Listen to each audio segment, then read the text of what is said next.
आ जाओ, अब द्रव्य का उसमें प्रसार।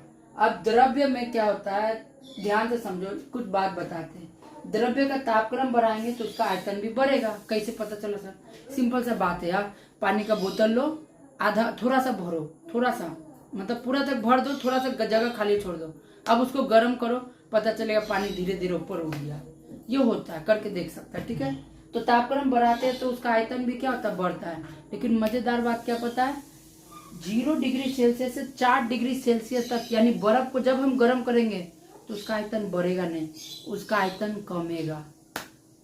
क्योंकि 0 से लेकर 4 तक पानी का घनत्व, यानी घनत्व मतलब वो जो पार्टिकल्स का दूरी है बहुत ज्यादा क्या होता है, कम होता है घनत्व, जिसके कारण पानी के ऊपर में बर्फ तैरता है। देखो इसको डिटेल में बता सकते हैं लेकिन जरूरी नहीं, इसलिए छोड़ो। एग्जाम्पल देते कैसे पता चलता है, जैसे कि देखो चट्टानों का फटना, जहाँ पे ठंडा जगह होता है ना, वहाँ पे बड़ा बड़ा चट्टान में क्रैक आ जाता है। क्यों? क्योंकि बारिश का पानी, अगर उसमें कोई भी पानी अगर पड़ा हुआ है, ठंडा में पानी जम जाएगा, जमने के बाद वो क्या हो जाएगा, बर्फ बन जाएगा। बर्फ बनेगा तो वो क्या होगा, फट जाता है चट्टान। समझ में आ गया? नलों का फटना, ठंडा का दिन में जब जाएंगे कोई ठंडा जगह में, वहाँ का नल उल में भी जब पानी जम जाता है तो क्या होता है, फटना शुरू हो जाता है। अब बोलेगा सर कैसे पता चल रहा है आप जो बोल रहे हैं?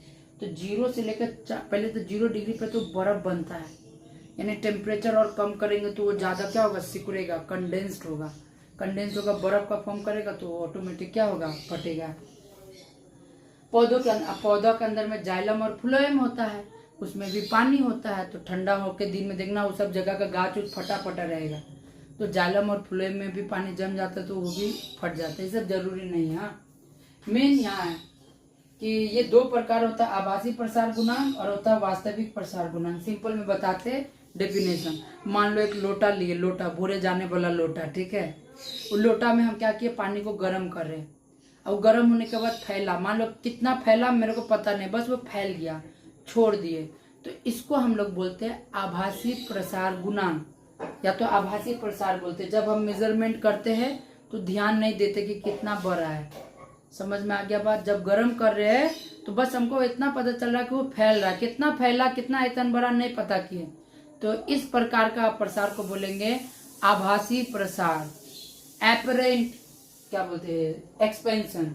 अब आ जाते हैं रियल एक्सपेंशन, वास्तविक प्रसार जिसको बोलते हैं। वो लोटा में हम टिक कर देंगे 100 ml, 200 ml, 300 ml। अब गर्म करेंगे तो चेक करेंगे कि वो फैल के 100 ml तक फैला, यानी जब हम उसमें तापक्रम दे रहे हैं और उसका प्रसार को ध्यान में रख रहे हैं कि कितना फैल रहा है, तो उसको बोलते हैं वास्तविक प्रसार गुणांक, या तो वास्तविक प्रसार। समझ में आया? इसको गामा आर से लिखते, इसको गामा अल्फा से लिखते। फिर से एक बार बता दे रहे, सुन लो कि यदि द्रव्य को तापक्रम देते टाइम, यानी उसको गर्म करते टाइम, जब उसका प्रसार को ध्यान में नहीं रखेंगे तो वो हो गया आभासी प्रसार, और जब उसका प्रसार को ध्यान में रखेंगे कि कितना बड़ा है तो वो हो जाएगा वास्तविक प्रसार। समझ में आया? द्रव्य का यहाँ से होता है द्रव्य खत्म। अब गैस बताएंगे, उसके बाद थोड़ा सा है, अच्छा गैस का भी बता ही देते हैं, छोड़ो इसको लिख लेना।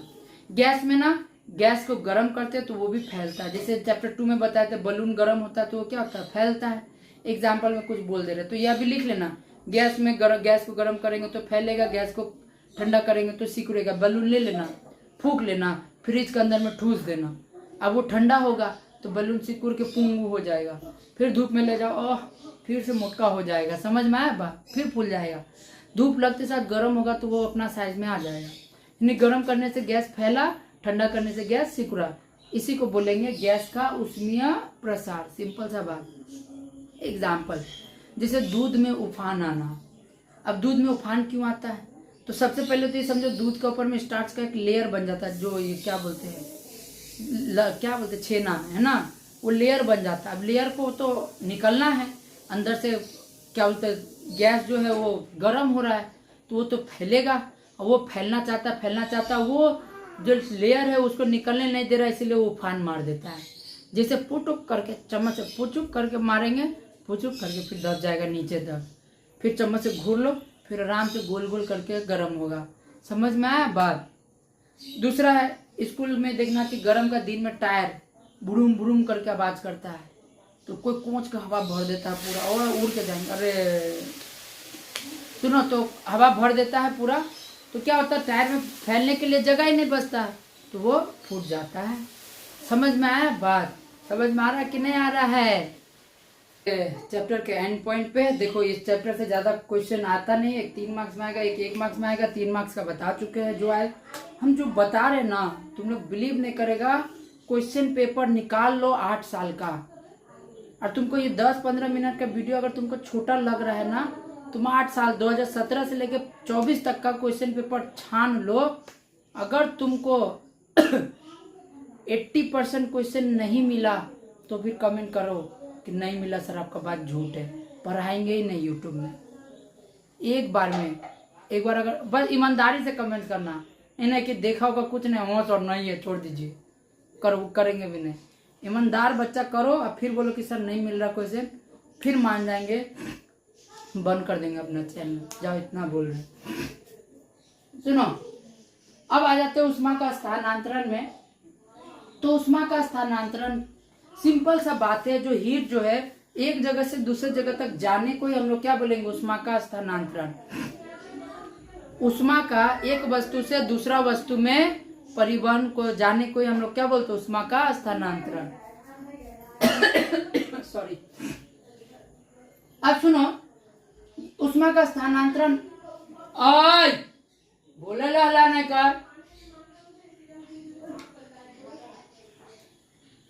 सुनो, तो 3 विधि होता है उष्मा का परिवहन, उष्मा का ट्रांसफर होने का। पहला का बोलते हैं चालन या परिवहन। सिंपल में समझो, बच्चे लड़के लोग खासकर ज्यादातर वो भुजिया पकाता होगा छोलनी से, तो छोलनी सिर्फ इतना पार्टी ना भुजिया में रहता है, लेकिन फिर भी यहाँ पे टच करते तो गर्म लगता है कि नहीं लगता है? ये तो अंदर में गुया भी नहीं, तो गर्म काहे लगा? सोचा कभी? क्योंकि इसके अंदर में छोटा छोटा, देखो जैसे छोलनी है, मान लेते ये छोलनी है, ठीक है,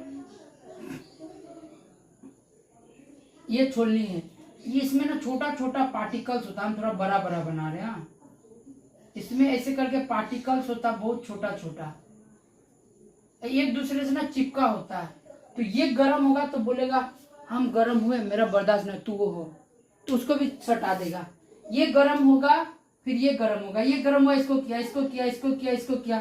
तो ऐसे करके कण के माध्यम से, कण अपना जगह में ही रहेगा, बस ऊष्मा एक जगह से दूसरे जगह कण के माध्यम से अगर जा रहा है, तो उस प्रकार के विधि को बोलते हैं चालन या परिवहन। यानी ऊष्मा का परिवहन कणों के माध्यम से अगर हो, यानी उष्मा का स्थानांतरण कणों के माध्यम से होगा, तो उसको हम लोग बोलेंगे चालन या परिवहन। दूसरा क्या है, संवहन। अब सेम चीज है, जैसे गुरा होता है ना, ठंडा अभी आ रहा है, ठंडा में गुरा तापेगा, आग तापेगा, तो क्या आग जल रहा होता है, उसमें हाथ घुसा देता है, हम मजा आ रहा है पूरा, ऐसे थोड़ी करता है, दूर से न तापता है, अंदर में घुसा के थोड़ी तापेगा, तो दूर से तापता। आग तो तुम्हारा हाथ को टच भी नहीं करता है, तो गर्म कैसे हो जाता है? सोचा कभी? अब सोचेगा। ये मान लो लकड़ी है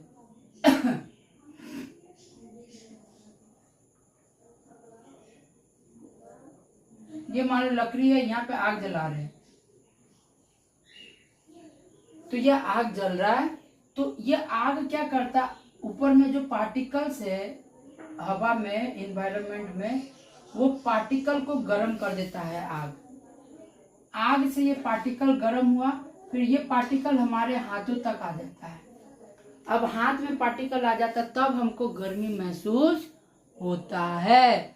तो इसमें क्या हुआ, उष्मा का परिवहन हुआ पार्टिकल के स्थान परिवर्तन करने से, एक जगह से पार्टिकल दूसरा जगह में ट्रांसफर हुआ। इस प्रकार को हम बोलेंगे क्या, संवहन। यानी अणुओं के स्थान परिवर्तन, अणुओं के स्थान परिवर्तन करने से। लास्ट एग्जांपल जैसे कि हवा हो गया, अभी जस्ट बता दिए। जैसे कि देखना, एक जगह में ठंडा हवा, फिर थोड़ा दूर जाएगा तो कहीं पे गर्म हवा होता है। क्यों होता है? वही पार्टिकल एक जगह से दूसरे जगह तक गर्म होके चला जाता है। समझ में आया बात? अब आगे देखो, विकिरण क्या होता है? विकिरण में पार्टिकल्स तो जाएगा, साथ ही वस्तु का भी परिवहन होगा। नहीं सर समझे, हिंदी में बताइए। मान लो छाता लेके धूप में निकले विश्व सुंदरी इस, है ना, तो छाता लेके निकले धूप में, तो उसके बाद यहाँ तो छाता गर्म हुआ ही, थोड़ा थोड़ा गर्म हुआ, बहुत गर्म हुआ, हम दूसरा जगह में, हम मान लो अपना डेस्टिनेशन पे पहुंच गए, अब पहुंच के छाता को छुएंगे तो क्या पूरा ठंडा लगेगा? नहीं ना, गर्म लगेगा कि नहीं लगेगा? तो हीट जो हुआ है एक जगह से दूसरे जगह तक वस्तु के ट्रांसफर होने से हुआ है, इसी को बोलते हैं विकिरण। एग्जाम्पल में छाता लिख दी, क्लियर। अब आ जाते हैं उसमें चालकता, ये बहुत इंपॉर्टेंट है, सिंपल में समझो। जैसे कि मान लो हम ठंडा का दिन में ऊन का कपड़ा ज्यादा पहनते, क्यों? क्योंकि ऊन का कपड़ा के पास ना उष्मा ग्रहण करने का क्षमता ज्यादा होता है। सर हिंदी में बताइए। तो जैसे कि मान लो हम नॉर्मल कपड़ा पहने तो इससे हीट ना बाहर निकल जाएगा, मेरा शरीर का हीट क्या हो जाएगा? बाहर निकल जाएगा, जिसके कारण मेरे को गर्मी लगेगा। लेकिन ऊन का कपड़ा में क्या होता है? बाहर हीट को आने ही नहीं देता है, जिस कारण में अंदर में ठंडा गर्मी बना रहता है, ठीक है। तो अब कोई भी वस्तु ले लेते हैं, जैसे कि मान लो 2-3 एग्जाम्पल ही ले लो ना यार, कि कुछ कुछ ऐसा वस्तु होगा जिसको हीट देते हैं तो जल्दी गर्म हो जाता है। जैसे लोहा हुआ थोड़ा टाइम लगता है लेकिन गर्म हो जाता है। लकड़ी को गर्म करो, बस कोना ही गर्म होगा, पूरा तक गर्म नहीं होता है। और जैसे पत्थर को गर्म करो, थोड़ा टाइम लगता है गर्म होने में। तो लेकिन सब उष्मा को अपने अंदर में धारण कर रहा है कि नहीं हो रहा है? गर्म हो रहा है कि नहीं हो रहा है? तो यही प्रॉपर्टी को बोलते हैं उष्मा चालकता। उष्मा ग्रहण करने की क्षमता को, उष्मा संचालन करने की क्षमता को ही बोलते हैं उष्मीय चालकता। के से लिखते हैं एग्जाम्पल में ऊन लिख दिए। इकाई होता है जूल पर मीटर पर केल्विन पर सेकेंड, जूल पर मीटर पर केल्विन पर सेकेंड। समझ में आ गया? यहाँ पे कुछ एग्जाम्पल दिए। एजी लिखे, एजी सुनते हो अबे गधे, सुनते हो भला एजी, है ना। और एजी का मतलब होगा चांदी, 50 तोला वाला, तो वो चांदी होगा। सीयू का मतलब होता है कॉपर, तांबा।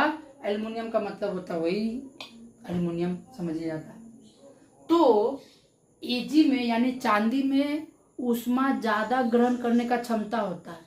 उसके बाद होता है कॉपर का, उसके बाद होता है एल्युमिनियम का। यानी सबसे ज्यादा उष्मा को कौन धारण कर सकता है इन तीनों में? तो एजी। उसके बाद कौन? कॉपर। कॉपर मतलब तांबा, और एल्युमिनियम मतलब, समझ में आ गया, एजी मतलब चांदी। तो यहाँ तक खत्म होता है चैप्टर 4। 2 वीडियो में वही 15 सेकेंड मिनट में खत्म हो गया। तो मिलते हैं अगले वीडियो में। जिसको भी कुछ भी डाउट हो, चैप्टर्स में डाउट हो, कुछ में भी डाउट हो, कमेंट जरूर करो यार, और अपना दोस्त से भी शेयर करो। शेयर करने का टाइम आ गया। टिल देन मिलते हैं अगले वीडियो में। Bye bye, good night and जय श्री कृष्ण।